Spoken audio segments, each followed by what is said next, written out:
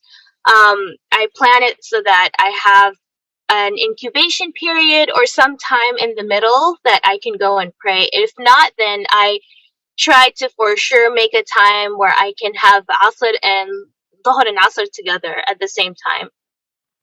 If I can't fit them both, because I have some like a class or something happening during Dhuhr, for example, or Asr. And then I also make sure that I have my wudu as much, like for as long as I can, just so that if I need to pray, I can pray anytime. And then I keep, for ladies, if I'm going somewhere, if my bag is big enough, I keep a scarf in there. Otherwise, I carry around a hoodie with me, or I have a hoodie on the chair or in the car, so that if need be, I can pray anytime that I need to. So these things help me stay regular and consistent in my prayers.